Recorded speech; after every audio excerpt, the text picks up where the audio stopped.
O que os brasileiros precisam fazer e precisam saber para poder competir com os seus concorrentes asiáticos?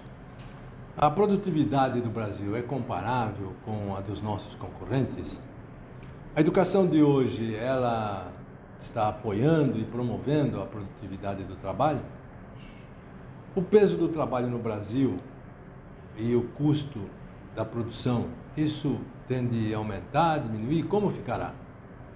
Até que ponto uma economia pode continuar fechada para tapar, digamos, os constrangimentos que existem hoje em todo o sistema? Qual é o peso da regulação e da justiça do trabalho nas relações do trabalho do Brasil? Como remover os entraves atuais no campo trabalhista?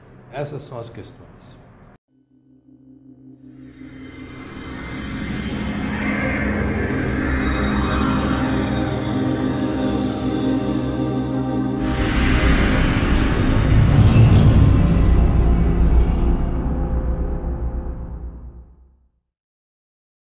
Bom, no campo do trabalho, o Brasil tem enormes desafios pela frente.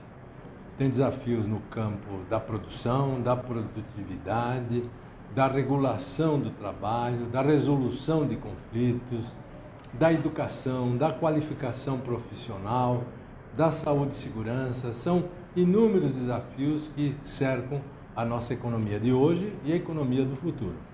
O que nós estamos observando nos nossos concorrentes da Ásia é que eles estão há muitos anos investindo pesadamente em educação. E educação de boa qualidade. Educação muito pragmática. Educação voltada para objetivos da nação e objetivos do desenvolvimento. Esse é um bonde que nós não podemos perder, embora nós estejamos atrasados em relação aos nossos concorrentes asiáticos. Além disso, os nossos concorrentes asiáticos, eles possuem sistemas de contratação do trabalho muito mais flexíveis do que o nosso. O Brasil possui praticamente a contratação por prazo indeterminado regido pela CLT de 1943.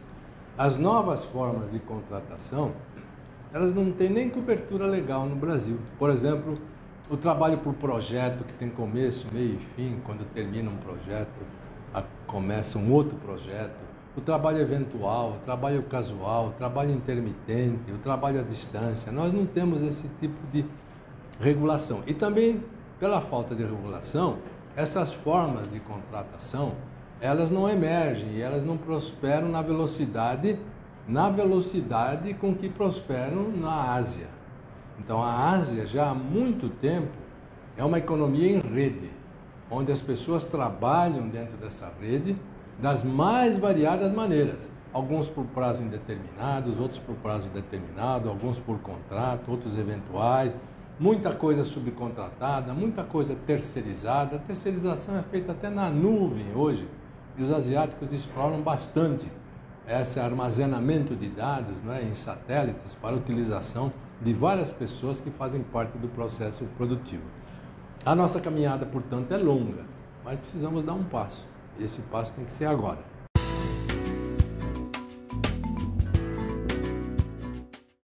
Bem, a produtividade do trabalho no Brasil, de um modo geral, é muito baixa quando comparada com os demais concorrentes.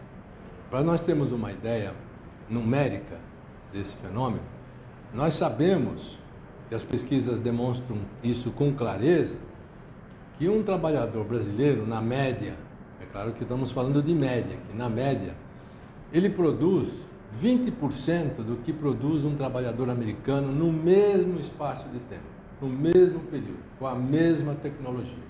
Ou seja, as máquinas, os equipamentos, ultimamente, ficaram muito baratos e ficaram também muito inteligentes. O que dá diferença na produtividade é quem está por trás do equipamento, quem está operando com esses equipamentos. E no Brasil nós temos uma força de trabalho ainda muito isolada em relação aos avanços que houve da qualificação profissional no resto do mundo para operar estes equipamentos. O setor agropecuário é o único que se distingue com alta produtividade, e isso tem sido devido principalmente à entrada de pesquisa e inovações tecnológicas no setor agrícola. Mas o setor industrial, por exemplo, a produtividade do trabalho ela está estagnada, não é de hoje não, ela está estagnada praticamente há 30 anos. Nós temos assim uma verdadeira horizontal imóvel. E ao mesmo tempo em que essa horizontal não se mexe, o custo do trabalho está subindo de uma maneira muito expressiva, abrindo uma verdadeira boca de jacaré. Então o que acontece? O custo do trabalho sobe mais que a produtividade. Isso nós dizemos em economia que o custo unitário do trabalho aumenta muito. O custo unitário é quanto que uma unidade de trabalho consegue produzir por uma unidade de salário. Então o Brasil tem esse desafio pela frente. Como é praticamente impossível, inviável, nós pensarmos numa redução de salários ou do custo do trabalho, nós temos que avançar muito com a produtividade, para que a produtividade possa permitir que um trabalhador produza mais com o mesmo equipamento e com o mesmo tempo, quando comparado com um trabalhador dos nossos concorrentes.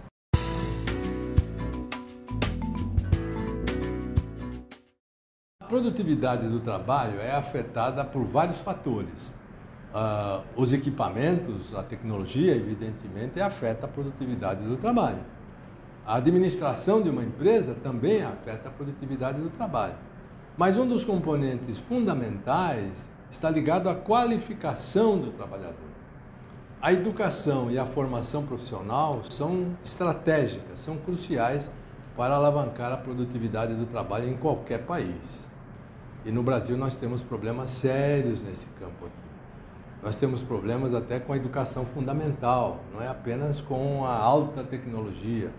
Nós não estamos aqui defendendo a ideia que o Brasil precisa de muito mais doutores e PhDs, nós estamos defendendo a ideia que o brasileiro precisa ter bom senso, precisa ter lógica de raciocínio, precisa saber se comunicar, portanto dominar a linguagem, saber escrever, entender o que lê, não pode ser analfabeto funcional, ele precisa saber trabalhar em grupo, ele precisa saber interagir com outras pessoas, fazer trabalho interdisciplinar, e que conheça bem a sua profissão e o seu ofício.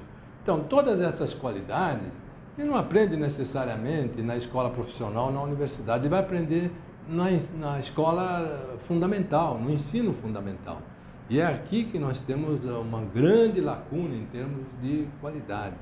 Todos nós sabemos que um aluno brasileiro que chega no 8º ano de escola, depois de 8 anos de escola, tem sérias dificuldades ainda para fazer as 4 operações ou mesmo para entender um texto ou para redigir uma mensagem. Isso afeta a produtividade, porque isso afeta também a conduta das pessoas, a atitude das pessoas. Quando um trabalhador fala o seguinte, olha, eu vou colocar embaixo da caixa a peça defeituosa para o consumidor não perceber, isso compromete a produtividade. Esse aqui é um problema sério, porque hoje em dia o verdadeiro dono do posto de trabalho daquele trabalhador não é o dono da empresa, mas é o consumidor. Se a empresa não atender adequadamente o consumidor, a empresa fecha e ele perde o emprego. Então, o salto que nós precisamos dar em termos de educação para melhorar a produtividade é em todos os níveis, não é apenas no nível universitário, no nível técnico, mas em todos os níveis do ensino brasileiro.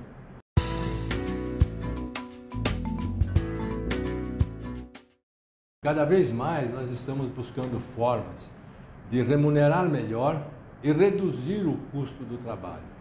Como é que isso pode ser feito? Isso é feito pelo uso de tecnologias e é feito também pelo uso de redes. A produção moderna hoje é a produção feita em redes. Quem concorre no mundo atual não são as empresas, são as redes. Ganha concorrência quem tem a melhor rede de produção. E dentro dessas redes, as empresas e os trabalhadores procuram maximizar as suas qualidades, as suas virtudes, as suas competências, de forma que é impossível para uma empresa ou para um trabalhador querer fazer tudo sozinho. Não consegue fazer tudo sozinho e vai ficar muito caro.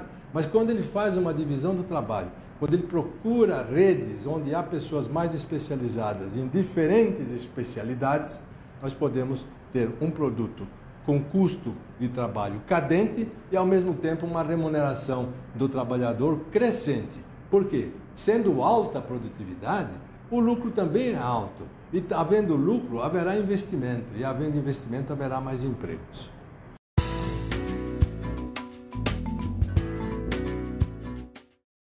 Em relação aos nossos concorrentes, nós temos sérios problemas aí. Por exemplo, o Brasil até hoje se debate em relação à terceirização. A terceirização é o processo através do qual se operam as redes. As redes são operadas através de vários processos de contratação e subcontratação. Por exemplo, a Toyota no Japão, ela tem 500 fornecedores fixos. Mas esses 500 fornecedores fixos, eles se relacionam com 3.000 fornecedores destes fornecedores. Isto aqui constitui uma rede. E esta rede é de uma interação constante e diurna e noturna de conhecimentos. Os engenheiros da Toyota interagem com esses 500 fornecedores. Os engenheiros desses 500 fornecedores interagem com os 3.000 microfornecedores. Isto tudo dá uma sinergia muito grande para a produção e reduz o custo do trabalho. Apenas para citar um caso de um concorrente nosso no setor automobilístico, que é o caso do Japão, em que as coisas são feitas em rede e nós ainda não atingimos essa perfeição de trabalhar em rede de forma eficiente, como fazem muitos de nossos concorrentes. Não apenas no Japão, outros países da Ásia também, no leste europeu, na América do Norte, na Europa. Nós temos casos de empresas que vêm da Europa para o Brasil e dizem o seguinte: olha, com o processo reinante no Brasil, de produção verticalizada ainda individual, um produto está ficando mais caro para eu produzir aqui do que na Alemanha. O mesmo produto, com a mesma tecnologia. Então, esse é um problema sério a refletir daqui para frente, porque se a concorrência é grande hoje, ela será muito mais acentuada nos próximos 5, 6, 7, 8 anos.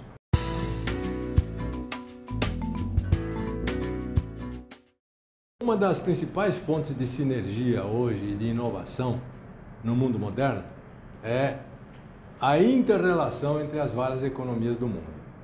Economias que se conectam, que se conversam, elas transmitem entre si conhecimento, know-how, inovação, tecnologia, ciência, experiências. Isso aqui é muito importante hoje em dia. Essa transferência de conhecimentos e tecnologia constitui talvez a mola mais estratégica na produção moderna. Uma economia que fica muito fechada, ela vai aos poucos se isolando, ela vai aos poucos caindo fora das grandes cadeias de produção globais. E ao cair fora das cadeias de produção globais, ela acaba se privando dos melhores conhecimentos, das tecnologias mais atualizadas que existem no mundo moderno. Vejam, a velocidade hoje de geração de tecnologias é meteórica. É uma velocidade que é irreconhecível. Por exemplo, na década de 70, uma inovação industrial, ela durava de 2 a 3 anos como novidade. Ninguém tinha, só aquele que possuía a novidade, que era o monopolista. Na década de 80, isso já caiu para 1 ano e meio. Na década de 90, 1 ano. Hoje, na década atual, há tecnologias ou há inovações que elas duram algumas semanas, que duram talvez alguns dias. Então, a velocidade de inovação é muito grande. E o Brasil não pode ficar com uma economia fechada como tem hoje. O Brasil tem uma das economias mais fechadas do mundo. É verdade que nós temos que proteger a indústria nacional, temos que proteger outros setores, mas há que haver um limite. Ou seja, nós não podemos comprometer a sinergia que decorre dessa transação e transmissão de informações, de inovações e de conhecimentos por causa de proteger este ou aquele setor.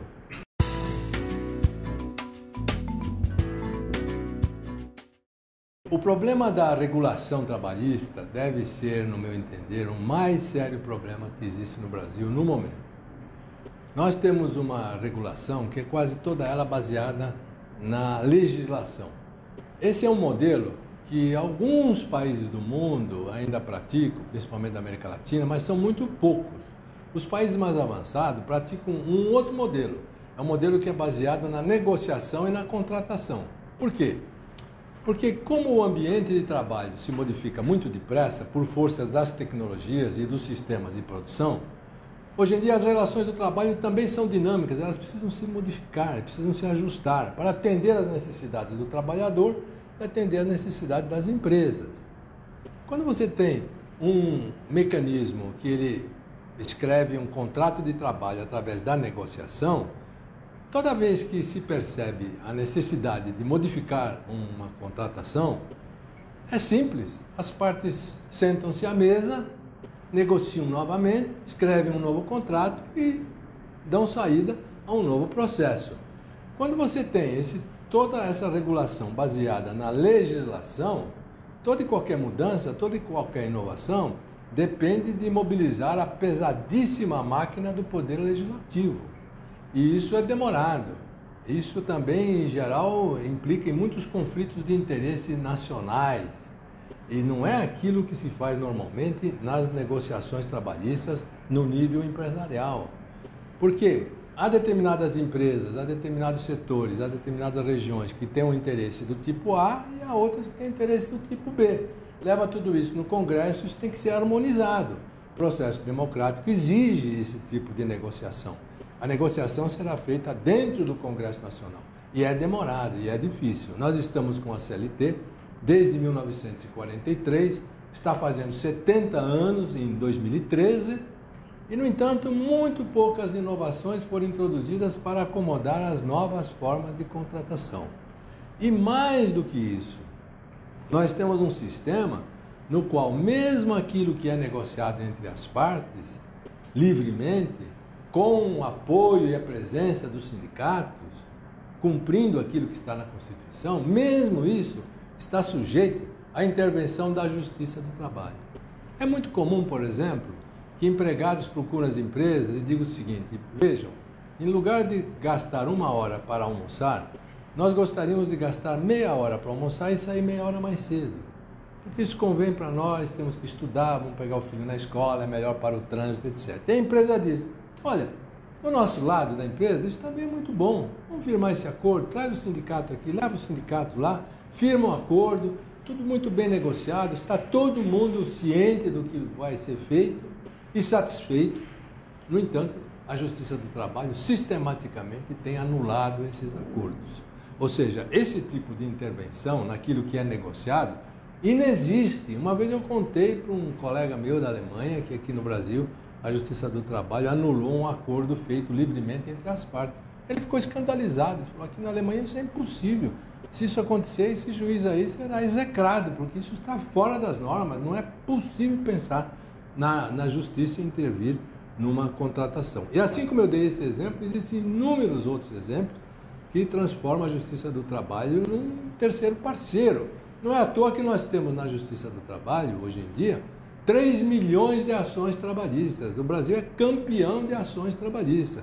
O Japão tem 2.500 ações. 2.500 ações. Por quê? Porque eles têm um sistema, todos eles baseado na negociação e no acerto das diferenças entre as partes. Ou seja, a capacidade digestiva do sistema está embaixo, está entre as partes, no chão de fábrica e não na Justiça do Trabalho. Esse é um assunto muito sério no Brasil e constitui talvez um dos maiores desafios no campo trabalhista.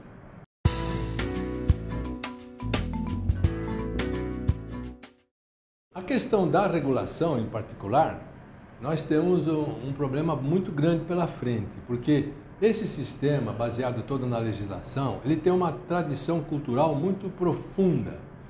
O brasileiro, na área trabalhista, aprendeu a acreditar apenas nas proteções legais, as proteções garantidas por lei. Ele não acredita muito nas proteções garantidas pelos contratos. É bem diferente na área civil. Nós brasileiros, quando assinamos um contrato de aluguel de um carro, nós acreditamos que aquele contrato é lei, aquilo é Bíblia. Quando alugamos uma casa ou compramos uma casa à prestação, aquele contrato, aquela escritura é Bíblia, nós acreditamos. Mas na área trabalhista nós não acreditamos. Toda vez que se pergunta para um brasileiro médio o que precisa fazer para melhorar a sua situação no trabalho, é fazer uma nova lei, é fazer uma lei mais protetora. E se eu propuser uma negociação e fazer isso por contrato? Não, contrato eu não quero, contrato me dá insegurança, me dá incerteza. Então, este é um problema sério. Nós temos uma tradição cultural que conspira contra a cultura da contratação. O que se pode fazer num caso desse?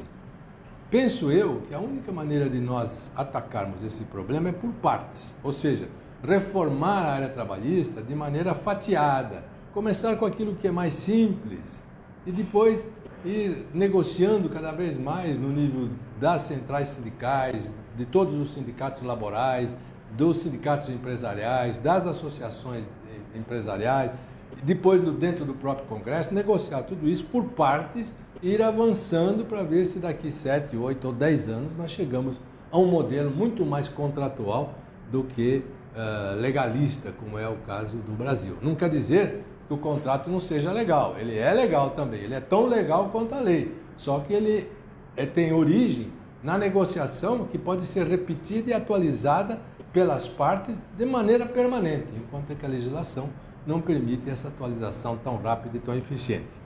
Na área trabalhista, essa nossa tradição de acreditar apenas na proteção das leis, ela é carregada avante por várias comunidades.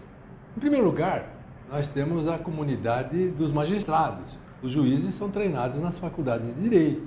E as faculdades de Direito, elas também acreditam quase que única e exclusivamente na área trabalhista, naquilo que emerge das leis. Se nós pegarmos a área da fiscalização, o fiscal também leva esta tradição à frente, mesmo porque muitos dos fiscais são treinados em Direito. Se nós pegarmos o Ministério Público, vamos encontrar nessa comunidade esse mesmo tipo de cultura.